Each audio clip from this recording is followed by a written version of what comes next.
Welcome, Legionnaires, to the Long Live the Legion podcast, where we talk about the Legion of Superheroes comic book team and break down subjects so that whether you're just out of the Legion Academy or you're a longtime veteran, you get to know the team a little better. I'm your co-host, Jim. I'm your co-host, Jay. And welcome to episode number 5. What do we have on the mission monitor board for today's episode? Today we're going to go in a slightly different direction. We've been talking a lot about the characters and the stories, but we want to talk about behind the scenes today. So today we're going to talk about how the Legion can be successful moving forward. And we're going to break that down into 3 different ideas. And the first one we want to talk about is the creative team. What creators we think would thrive the best working on the Legion, or what type of creators we think would bring the Legion into 2025 and make them successful moving forward. So we're going to just start talking about not necessarily who, but what kind of writers or what kind of artists or actually what kind of editors. I want to talk about that a little bit. I know editors don't get a lot of attention, but I think they're far more important than the average comic fan kind of realizes. So, Jim, was there something you wanted to start with?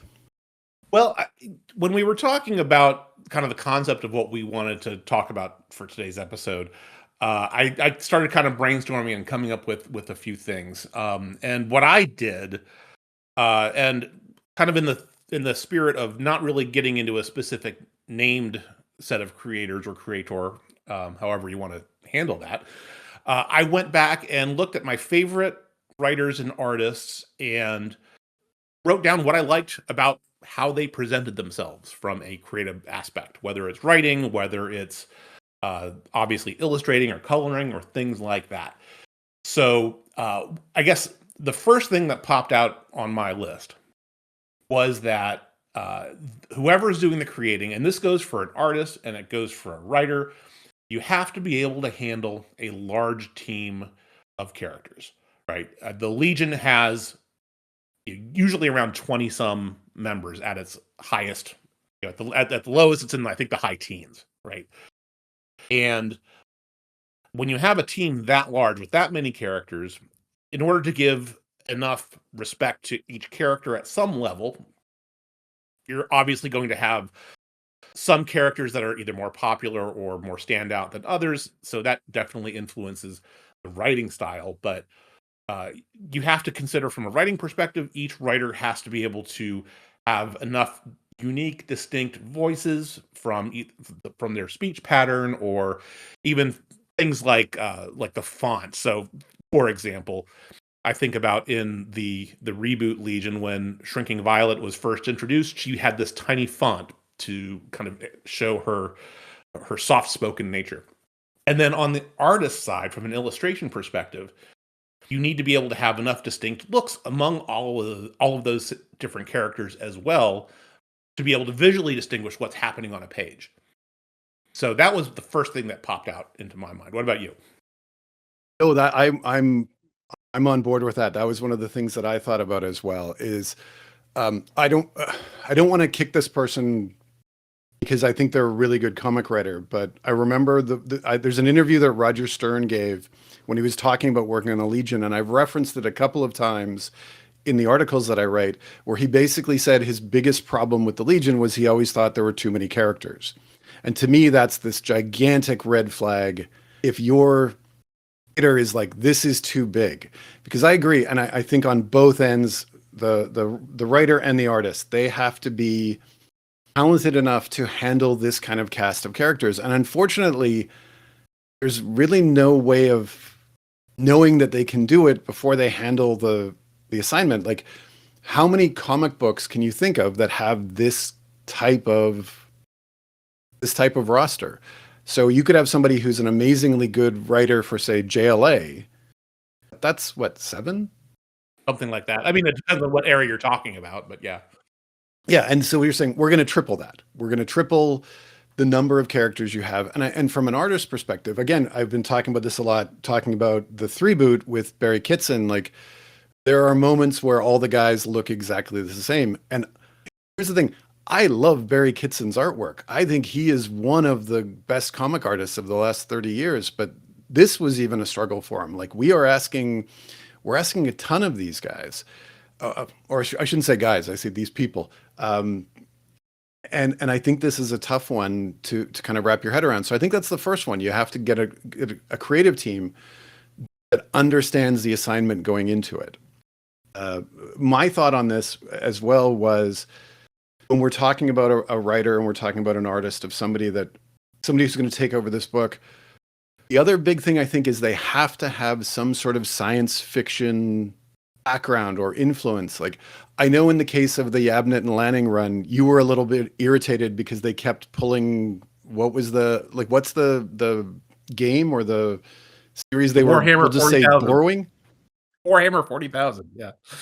right? And as somebody who doesn't know that series, like that didn't bother me. But what I really loved about what they did is they brought that sci-fi element to the book that hadn't been there since Giffen was writing it. And I think that's another big part is you have to have somebody who embraces the science fiction. Well, to be fair, what my criticism there, honestly, was the fact that it wasn't so much that they brought the science fiction; it was more the grimdark aspect of that science fiction.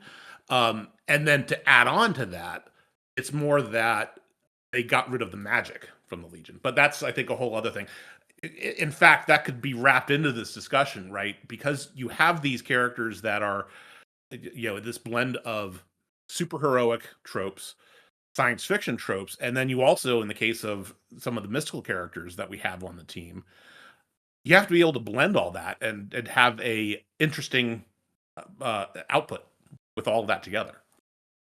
And that I think is alternately great part about writing the Legion and the horrible part about writing the Legion is that you have these three tropes, right? And I could argue you have more of those. Like I could say you also have the soap opera trope, which I think the Yep. Legion has to have as well. Like you have to be able to write these multiple concepts because like the Legion is built on magic and built on science fiction and built on this huge cast. And if your creative team can't handle all of that, you're losing pieces of this. It was the same like with the 5 years later, like they were able to cover all of that. And I didn't like a lot of what they did with the magic in that series, but at least they had it and at least they embraced that part of it. And you have to have these elements there. You have to have that part.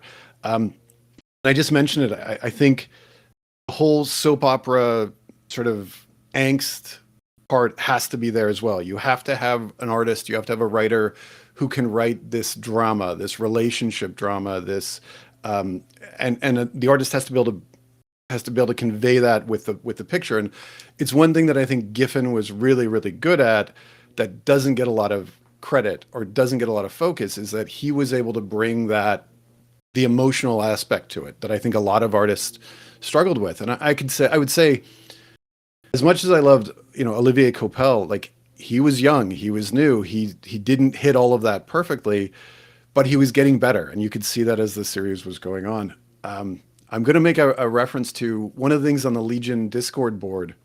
One of the commenters had said, like, the best Legion is almost drawn from the focus on the emotional and the focus on the facial expressions and the focus on the character work. And I think that's, I read that and I said, that's the Legion, like having that sense of the emotional connections. I think that's true with every good book, but I think the Legion needs to have that. Like when you have this many characters, I agree, and I think when you mentioned that, what I was thinking was the most memorable and iconic moments that you think about when you think about the Legion, I think come from those kind of character moments that you're talking about there. oh yeah, definitely. They may or may not be associated from an action perspective, but they are always the ones that really tend to resonate with you are like to talk about your favorite character, Wildfire, Jay, right? That moment when he's very frustrated and he says "damn," and it's all that "damn" is written in those giant letters across the panel, things like that, or Projector killing Nemesis Kid, those kind of things that are very, even though they're the elements of action in them, they are very character centric and character heavy. And I think that's one of the things a lot of people forget and a lot of people lose when we talk about action movies or action stories. And I always go with this. Like, you take a look at the first Die Hard movie. The reason why that's the best Die Hard movie, and I will fight anybody who tries to argue that, isn't the action sequences. Like, it's not him fighting. It's not because at the time, like, Bruce Willis wasn't the superhero. He was the regular guy. And it works because they give you 30 minutes of character development before it starts. So you care about him, you care about his wife. If that's not there, the movie doesn't work. And even like something like John Wick only works because you see why the dog is important. If you don't see that, the movie is just him killing a whole bunch of people, right? And all I have to say to that is yippee ki And since we're a PG podcast, we won't say anything else. Yeah, I won't finish it. Well, so good points, awesome points, and because one of the things that I also have on my list that relates in a lot of ways to what you're talking about are two kind of things that are they're interrelated here. We have uh, the ability to have multiple plot threads running through a particular storyline. So this is very familiar for anybody who's a connoisseur of Star Trek: The Next Generation or the '90s era of Star Trek, where you have the main A story, which is the main plot that runs through a particular episode, and then you might have a B story or even a C story of something else that's happening secondarily on the ship. The good Legion stories have these kind of things peppered throughout them because when you have the A story that's running, you're going to have elements of the B story popping, and then as the A story kind of starts to wind down, the B story starts to gain an importance, and the seeds that were planted earlier on will start to germinate, and you'll get to see that. And from a reader reading over a long period of time, it's very rewarding for a reader to be able to see that. But not exclusive, so that a new reader can't pick it up. And then along with that are the downtime issues, right? To be able to have those stories that are just a day off, and you want to see what these guys are doing when they're just having fun and kicking back and not necessarily saving the galaxy every day. Yeah, you've actually brought up something that I wanted to talk about later when we talk about with DC Comics, but I'll get into it now. Here's the so what you mentioned, I think, is one of the biggest problems with the Legion in 2025 is that comics don't do any of that anymore. And the way people write comics, I mean, we talk about like writing for trades, and we talk about how everything's sort of this the 6 issue story, and then they stop it, and everything's built on that. I was I was listening to a podcast this week, and they were interviewing Walton Louise Simonson, and he was saying how he picked up a new comic, didn't have a clue who anybody was, didn't have a clue what was going on. And this is a guy who's been working in the industry and has drawn almost everybody for the last 40 years, 50 years. I mean, he was started in the 70s, and he doesn't have a clue what's going on because we're writing these comics assuming the audience knows everybody. So with the Legion, that's an automatic X, right? Because I think most people don't know who these characters are. And we're not writing for that. Here's a contained story. Here's the A, here's the B, here's the C. We're writing, here's the A, and we're done. We don't have to do anything else. So one of the points I was going to make for what the Legion needs to succeed is DC has to change the way they look at these comics. They have to change the way they create them because the Legion doesn't work. At least I don't think the Legion doesn't work in today's way of making comics. I don't know. I think I agree in some aspects, but not in every aspect, because I think in things like World's Finest that is currently being released, right? It focuses on effectively Batman and Superman, but you typically always have Robin, you have Supergirl much of the time, and then also typically have many other guests from the Justice League or Justice Society or other similar groups in the DC universe, and that seems to work. That being said, they typically don't have the B story element of it. I think what you're saying is the challenge is much more that the team is so large and they're have all these unique powers that makes it challenging to get people up to speed. I think this is the aspect where using things like the roll call and things like that would help from a Legion perspective, but It is certainly a challenge. I don't think it's inconceivable, though. Oh, but I think the one kind of where the comparison breaks down is with World's Finest. Like when you're doing Batman, Superman, Robin, Supergirl, these are characters that have been published consistently and have been selling well for the last 20 years. And I mean, I would make the argument that DC really only publishes three characters well, right? I would Like agree with that. they do three characters and their supporting casts really, really well, and everybody else they kind of just roll their dice and go, "Hey, I hope this works." Um, Yeah. so when they throw in Robin, they don't need to explain that. But if I'm writing a Legion of Superheroes book today in 2025, and I say, "Okay, well, they're going to go to the Time Institute and meet Ron Vidar," how many new readers are going to get that? And we don't nowadays, they don't stop and say, this is who this person is and this is what's going on. Like, I mean, Mark Waid does it because Mark Waid is that older style writer who I think still has that mindset of it. I mean, I'll give this as an example that the new Superman book where the Legion shows up at the very end, right? That and it's the new like, hey, they're here and they're in the Darkseid costumes or whatever. I read that book, and I haven't read a Superman comic in a long, long time, and I had no clue what was going on for half of it, and there was no point. And I know I'm mid storyline and I'm mid this, but I'm reading this going like, who is this? What's going on? Like, what's happening? And they didn't explain anything. And I think that's one of the big problems with trying to do a big book like this. You need to help the readers, and I don't know if DC has the desire to do that.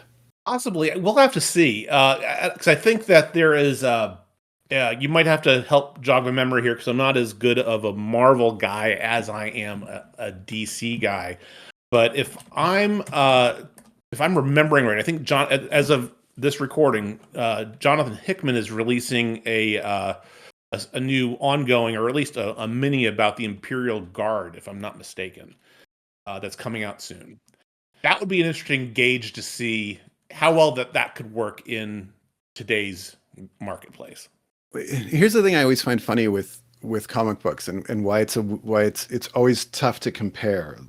And I've spent way too much time looking at comic book sales over the last 40 years, and I am by no means an expert, especially compared to websites like what is it, Chromicon or the Legion Omnicom. But it almost seems like Marvel has characters where it doesn't matter. Like if it's tied to the X-Men, they can dump anything out and people are going to buy it. Whereas with DC, I mean, I joked before, they publish three characters really, really well. And as long as it's tied to Batman or Superman, they're good. But the moment they get into anything more obscure, so to me, like the better comparison to the Legion from the Marvel side is Guardians of the Galaxy. Like, how Okay, do those sell if there's no? Because as soon as you put an X in the title, you probably have 50,000 in sales without even trying. for I, sure. I could be wrong. I'm just saying like this is my kind of take. Yeah, So I think you're onto something with that. I think you're definitely onto something with that.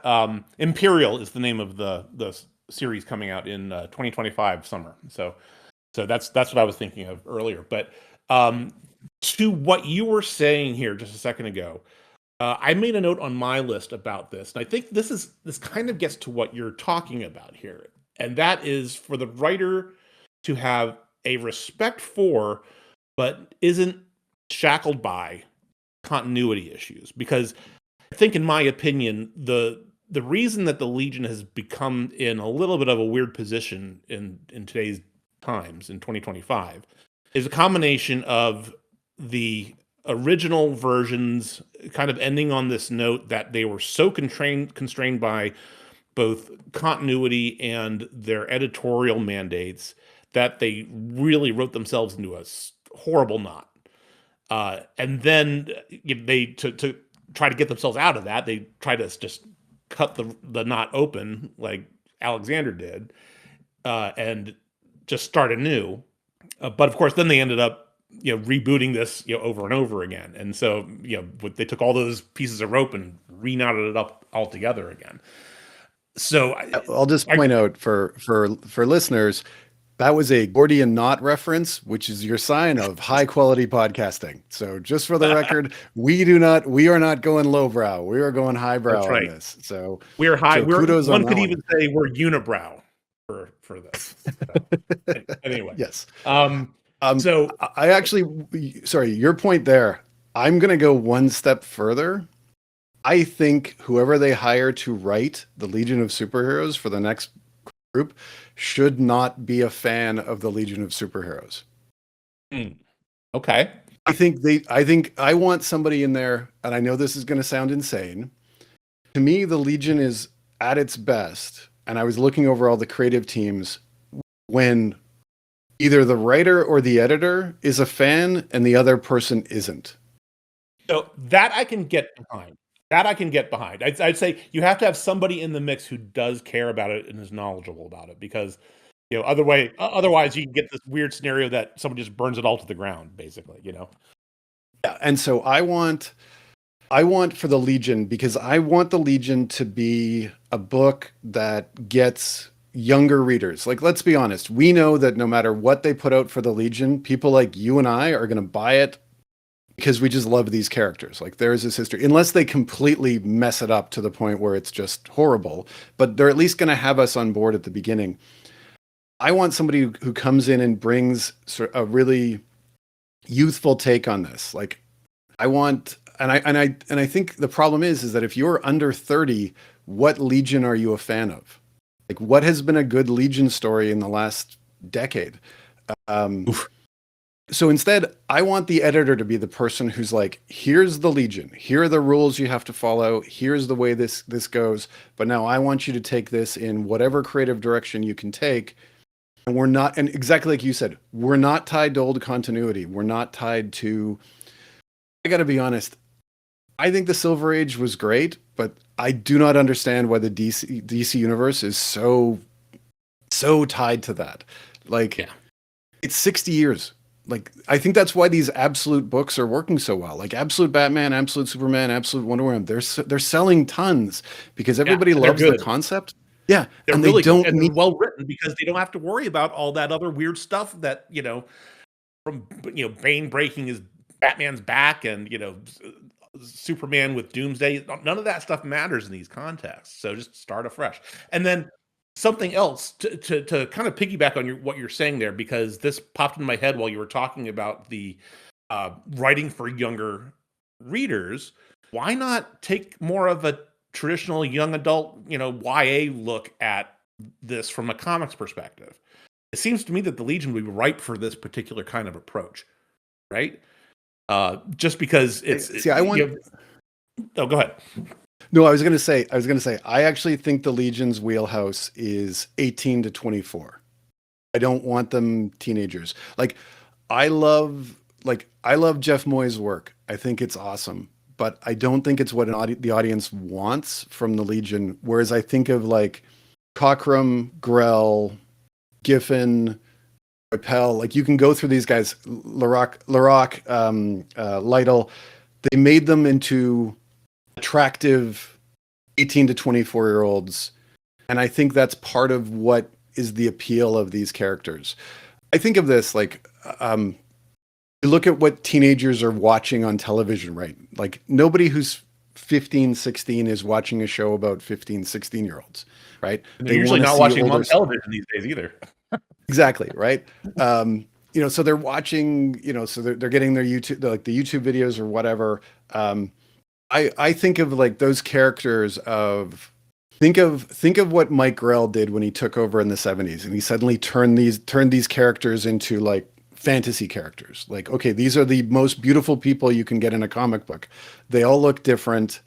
That's what I think the Legion needs to have. I don't think you want to make them look like Archie characters. I think you want to have them a little bit more adult.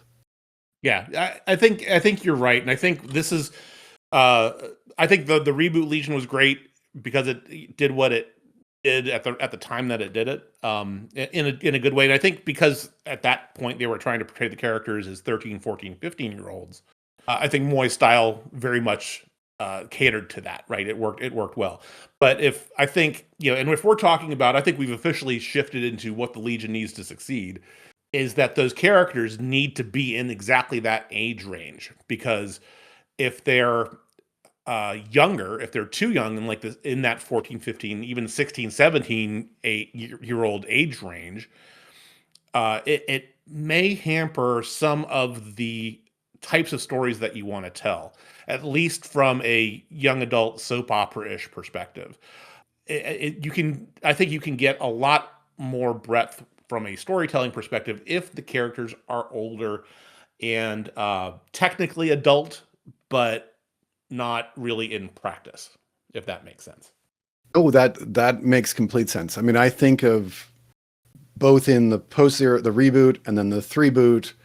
How many moments of those series are you reading it going like, wait, they're 14, or wait, like think of like the end of three boot when Lightning Lad is possibly dating the president of the, or I think it was the president of Earthco, and you're like, Yeah. he's 16. Like, what's, huh? Like, how is this? And it just kind of, it breaks the whole series. Whereas if they're all over 18, like I always thought like the sweet spot would be the newest Legionnaires are 18. The ones who've been on the team for a little while are in their early 20s, and you're getting that sort of dynamic. And then you can kind of write any sort of story you want. Or like Apparition becoming pregnant during the DNA run and then having a kid, and you're like, she's 15, Yeah, 16 years maybe old. 16. This is, Right. yeah, like, huh? Like this just does, like your brain just kind of breaks a little bit. I want it to be a little bit older of a Legion. I think they work the best when they're in that age range, especially for an audience who's reading them now. I think that kind of works.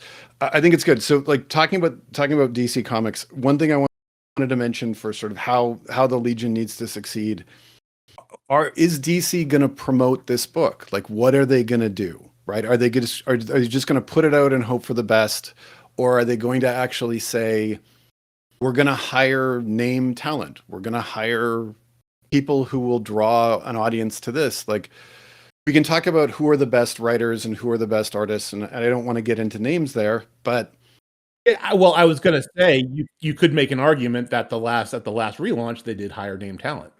you could, but you could say, was that name talent at the peak of their powers? 100%. And also, was that name talent that actually wanted to be writing that book? But yet, I will defend this, and I know everybody hates the Bendis run. But Ryan Sook was an amazingly good choice, and the art, like that's a beautiful, beautiful series. And I feel sorry that he's been tarred with this. Like, yeah, you did the worst version of the Legion. I really liked what he brought to the book. For Unfortunately, sure. the words just, yeah, didn't match. I think in the case of the Legion, DC has to say, like, okay, who can we hire that's going to get us above the 25,000 copies that we will sell if it's the Legion and it doesn't matter who's creating it? And what by that is, again, I've spent way too much time looking at this stuff. The Legion baseline seems to be 20 to 25,000 copies a month. Doesn't matter who's doing it. If it gets below that, the title's completely fallen into the tank. But that's kind of your baseline. Yeah. If you hire, say, I'm trying to think of who would be a creative talent. Like, okay, if you say to Jim Lee, we want you to do 12 issues of the Legion, okay, that immediately elevates you to insane numbers, but I don't think he's going to do it. And is that enough to keep the series viable? Whereas if instead you say, we're going to hire, I don't know, I mean, do people see, I'm trying to think of a writer, like Josh Williamson and go, yeah, he's going to bring you 20,000 in sales just from his name? Yeah. Yeah, it's interesting. I mean, it's definitely an interesting question because, and when you're talking about this, what kind of resonates in my mind is the whole film battle between the Marvel and DC universes, right? Where you have on the Marvel side, Kevin Feige seems to really have his shit together. Well, I used a four-letter word, sorry, and It's all good.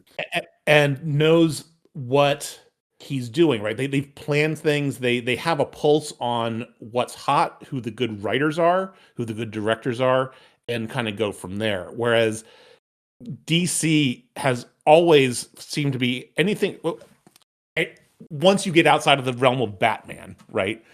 DC has seemed to come across as Sideshow Bob with regards to its film properties, and certainly with the Legion, is since their reboot started, I would say, and even then you could probably have some arguments around when, but they just don't seem to have this interesting sense of who the hot properties are from a creative aspect. It doesn't, at least from a regular basis, the new ones, because that's what you really want, right? You want to have somebody who is a good writer, but not brand new, and you want to be able for them to say, to have enough sense of their accomplishments and capabilities that you can entrust something like this to them and have them run with it, and but not necessarily be pulling somebody who is a big name, quote unquote, but maybe a little bit past their prime on how good of a creative quantity they are.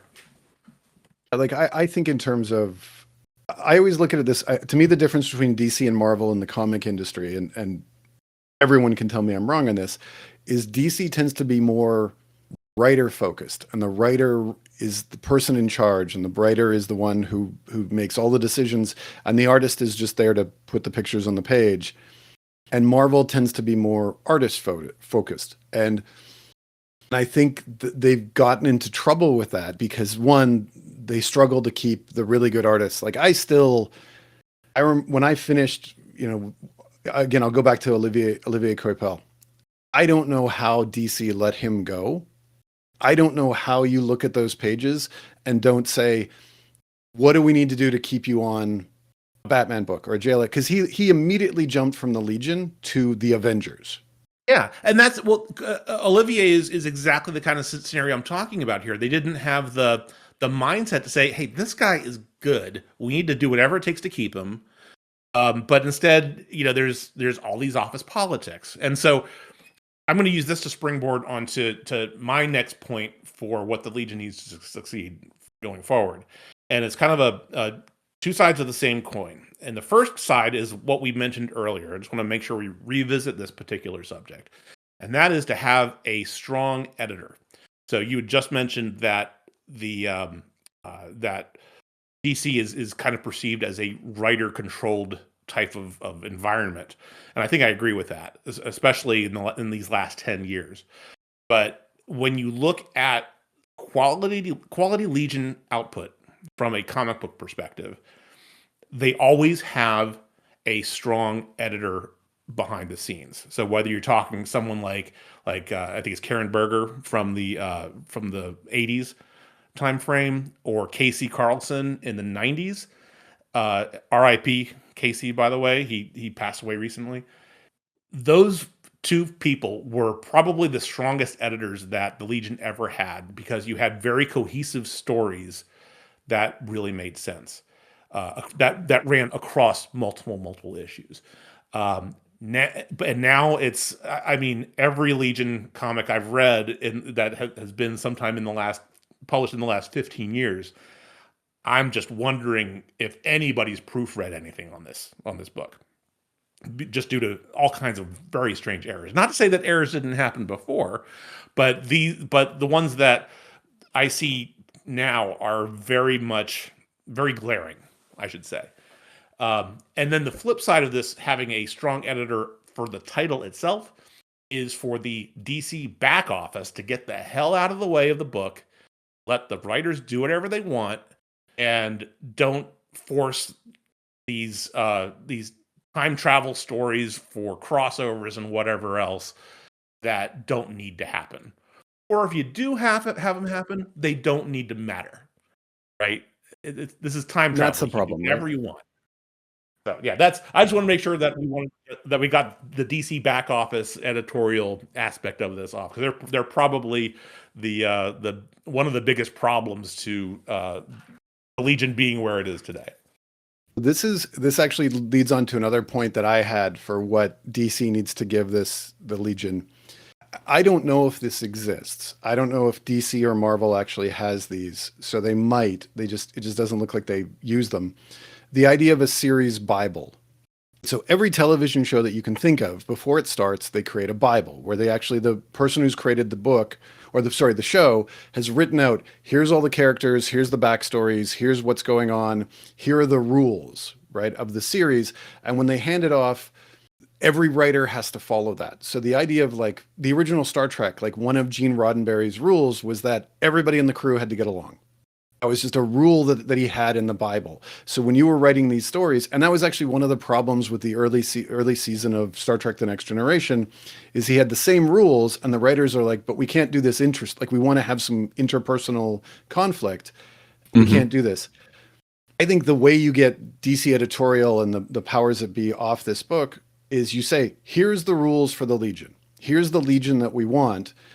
Here's all the backstory. Here's how it ties into everything else. As long as you follow these rules, we're cool. If you want to take it in this direction or this direction or this direction, go nuts.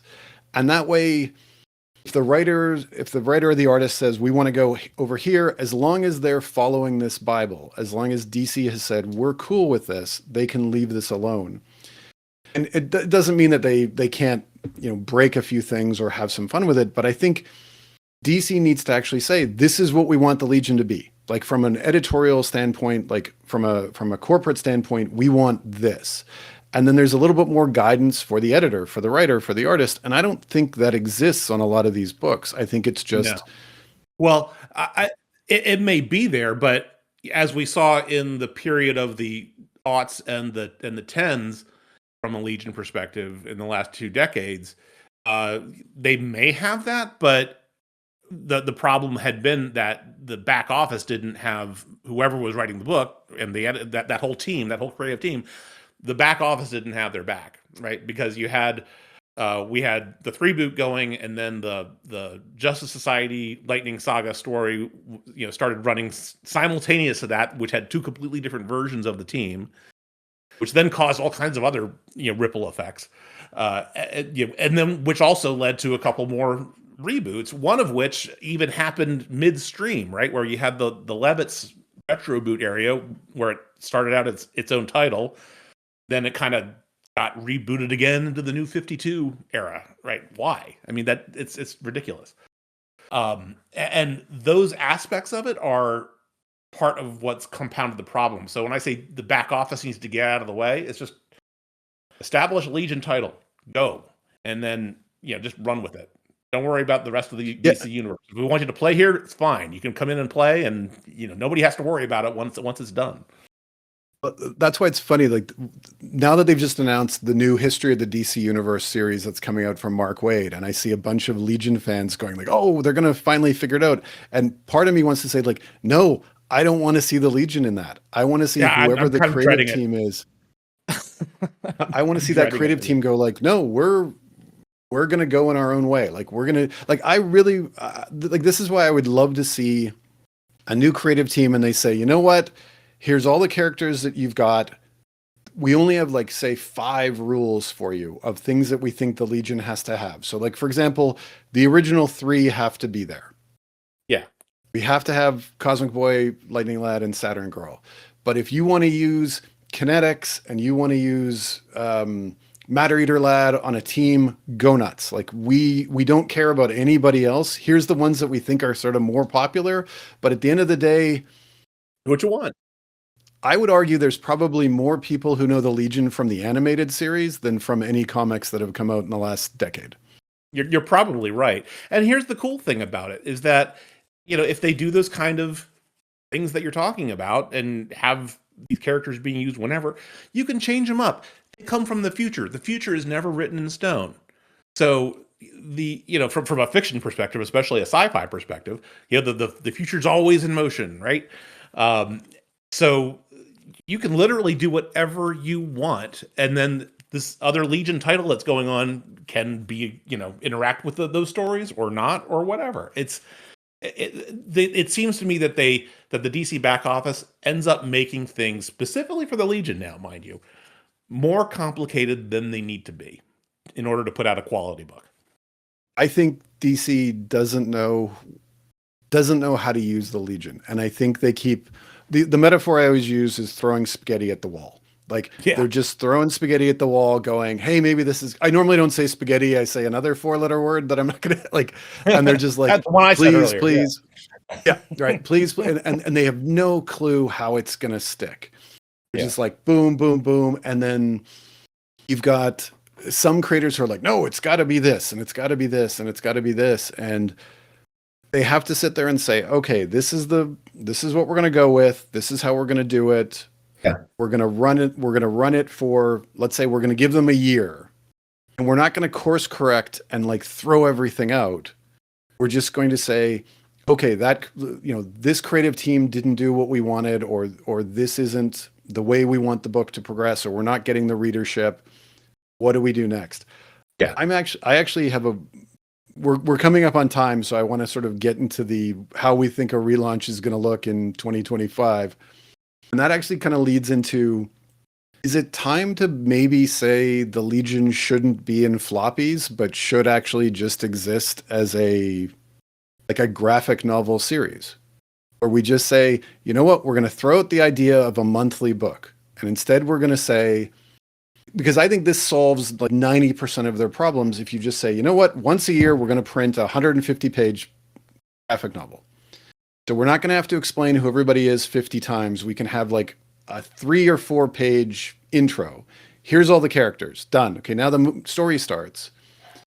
And we don't have to worry about hitting these monthly numbers, but instead we can just say, here's a book.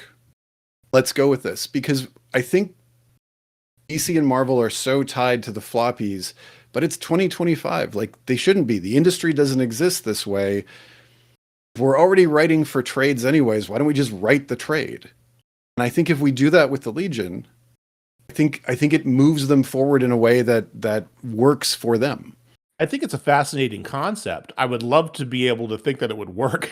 I think my only major challenge is the fact that DC and Warner Brothers as a corporate entity would never go for it. Unless, I mean, I think there's very few aspects where they've done this kind of thing. So they're just not really built for it in their infrastructure. I would love to see it happen. Having said that, but that would be great. Let's just say, sorry, let's say it's not just the Legion. Okay. Let's say DC was to say, this is our new way of going. We're going to take 6, and I mean, I hate to say the Legion is a B-list book, but at this point, they're probably C. And you pretty take much anything else other than the big 3, like you mentioned, is basically B-list. Right. And so you take the Legion and you take maybe Swamp Thing, and you take some of these books that you're not going to sell 100,000 copies of, no matter who you put on this book. Like if the Legion suddenly announced like Alan Moore is writing and Jim Lee is drawing, they're going to sell 100,000. But if they announce anybody below those levels, you're just not going to hit these numbers like you would with, say, Absolute Batman. So instead you say, hey, we're going to do this book. The cool thing is now we no longer have to worry about monthly deadlines, so the artists can actually just focus on doing the best work. And we say, you don't need to do 20 pages a month, you need to do this. And you're going to have this much time to produce it. And hey, fans, we're going to offer it in 2 different versions, the big version and then the little, what is it, like the compact series that DC is putting out right now that is selling amazingly well. And you say, your choice, 2 price points, here's what we're going to go. And I think it solves almost every problem. And I think it solves every problem with a lot of other characters. Like, I don't mean to sound like a jerk because I'm sure there's tons of Metamorpho fans out there, but the fact that Metamorpho has a series out, the Legion doesn't, blows my mind. And I go, so who's making these decisions? Yeah. And are there enough people who are going to buy these floppies of it? Whereas if you said, hey, we only need 20,000. Again, I'm going with that number. Like, and I don't know what the math looks like. I'm sure DC would say, no, we need to sell X and we need to sell Y. But well, I think, like I said, I think I like the idea. I have questions about its, just because of the corporate nature of the company, right? But I think either way, I think another interesting aspect to look at, again, something that probably wouldn't work based on how comics are made today, would be to maybe go back to how things used to be, where the Legion was a backup feature for some of these books, right? Maybe that would be kind of a neat way to approach it. I don't know. That's, again, hard to do when you have a large cast of characters, but there's ways you can break that down and figure it out and make it work. But either way, I think no matter which approach that is taken, whether this is create a new book, go the kind of the annual trade route, which is, like I said, I really like, and or using the backup feature. Either way, what has to happen is that this needs to be planned out, like the entire year, maybe 2 years of how this is done needs to be planned in advance. To your point earlier, committed to at every level of the company, and then kind of go forward. It's to me, it felt like the last version of the Legion that we saw was, started out having some kind of plan, but then lost its way somewhere along the way. And the same thing I think happened with the reboot and even the reboot, right? I think these versions start with a planned out process with a particular editor in charge that is kind of shepherding everything that's going on and kind of running that interference between upper editorial and the creators, structuring out the pace of what's going to happen in which issue, let the writers handle the actual approach of what happens, the actual dialogue and the art and all that stuff. Because when the Legion works, it's because that's the way they approached it. When it fails, it typically, to me, seems to be a lack of editorial control because there's nobody reining in anybody and check and proofreading anything. That's my particular opinion on that, anyway. And I would make the argument that every comic book series, that is a true statement. It's not just the Legion. Like the strong, like Yeah, think about when Superman was its best, Mike Carlin was running the show. When the X-Men's had amazingly good editors over the years, and that's when it works. And the editor, and that's the other thing you need is it's kind of like that sports metaphor of when the coach is running the team, things work better than when the players are running the team. yeah. Oh, for sure. And although I would actually, ironically enough, when you say Carlin was, at when Superman was at its best, he was the editor at the time. Of course, when he was the editor at the time, he kind of broke the Legion while he was doing that. But that's a whole other discussion topic. Exactly. The other thing I did want to mention, and with regards to relaunch, any kind of a relaunch, and how they would do it, whatever that means. What I would love to see, as you're very well aware, I'm rereading or reading for the first time in my case, the Infinitus saga from Justice League United from late 2014, early 2015. That story has a Legion that is basically everybody who's unique. So the I don't consider the three boot Legion here unique because they are all just kind of copies of characters. There's no really anybody unique in that group. A couple exceptions, but who cares? But you have all of the characters from the original Legion runs, as well as all of the unique characters from the three boot that ran, or I'm sorry, the reboot Legion that ran for a whole decade. So you have, so for example, there's this great frame where you have Dream Girl in her leader mode, right? It's her kind of this classic 80s costume with the reflective leotard standing right next to XS from the reboot, and who we've never really seen on a comic book page in any significant form since Levitz kind of wrote her off. But there's no explanation about that. Just bring him in and start writing the stories. Who cares? We don't have to worry about, this continuity and these continuities bled over and whatever. Who cares? Nobody cares. Just write the good story. That's all anybody really wants. Exactly. Like I think that's 100% true. Like I don't care if like I'll kind of go with the when they brought Karate Kid back from the dead when they did the Lightning Saga. At no point was I sitting there going like, "Oh, that sucks. They brought him back. Like this doesn't make any sense." I said, "Oh, this is a cool character that I like and I'm happy and we're seeing this and it doesn't matter." And it's the same with that. Like I don't care if it doesn't match whatever world they think they're in right now because at the end of the day, is there a single DC series that makes sense from from a chronological or from a No, no. Even like even the later series in New 52 and whatever else came after all the weird stuff that they were doing, they ended up just picking and choosing what they wanted to keep from continuity, right? So why can't the Legion do that? It's easy. No one.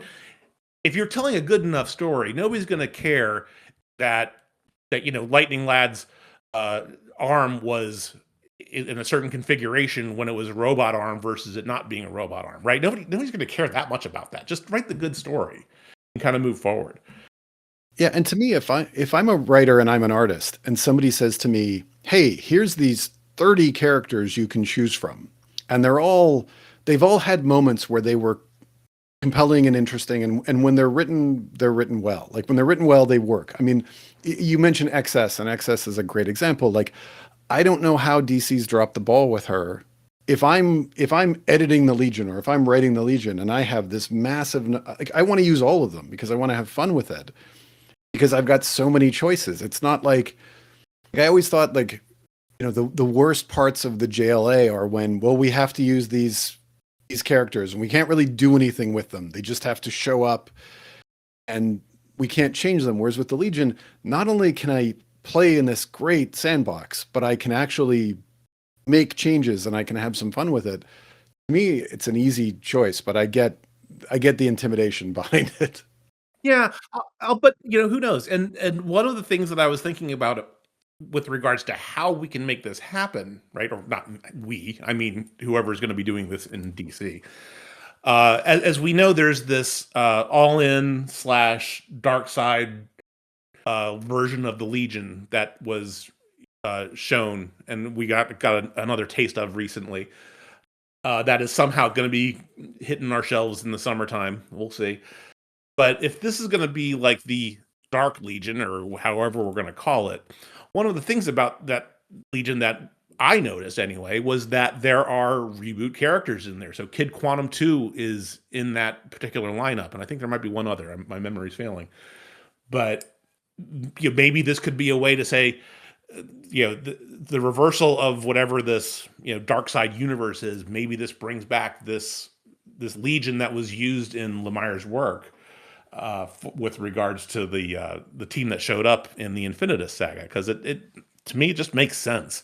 You don't have to worry about understanding who all the new people are or what all the new looks are or anything like that. It just works so that when you're picking up a comic in the modern age that's a Legion of Superheroes title, and you pick one up in the time of Levitt's second run, and you pick one up in the 90s and then the 80s, when you're going back to look at these issues, you understand who these characters are, and you don't have to use some kind of decoder ring to figure out, oh, this dream girl here is made out of sand and has an interesting look, but I don't really know who she is. Oh, it's supposed to be this character over here, right? I think there just needs to be a little bit of cohesion there across all these different versions.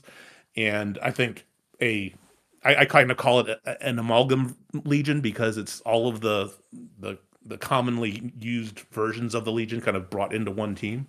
I think that's the way forward, but we'll see.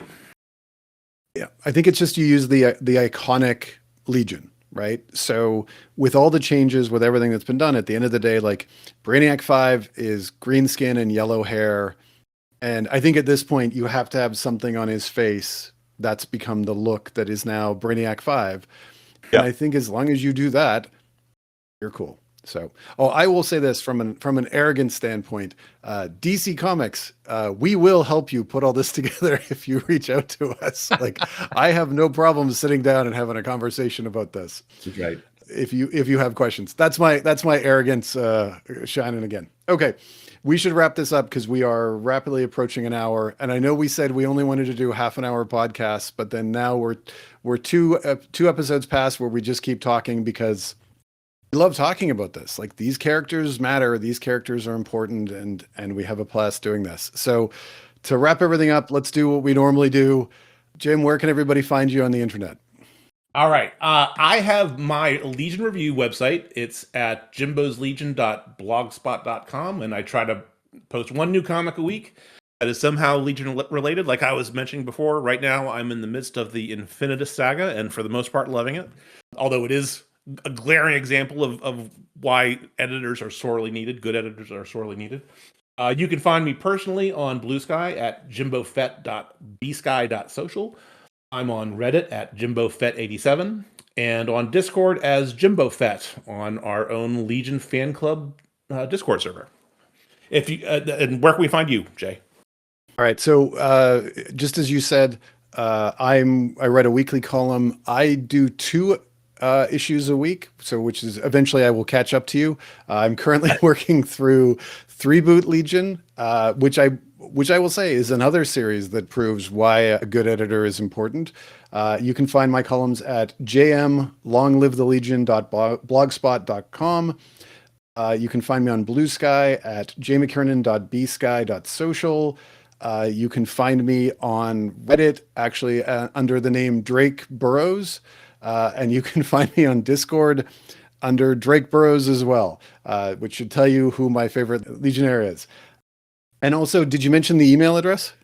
Oh, I didn't. So yeah, thanks. So if you want to follow the podcast or get access to the Legion Discord server itself, you can reach us at longlivethelegion.bsky.social on Blue Sky, or send us an email and tell us what you think at longlivethelegion2025@gmail.com. I just want to say one last thing before we go. I want to thank everybody who's stuck with who's been downloading these podcasts and give them a listen. It's awesome to see. It's great that we're reaching out. Same with all the columns. And I can't say this enough. Please do not hesitate to share your opinions and let us know what we think. We love reading this, whether you agree or disagree.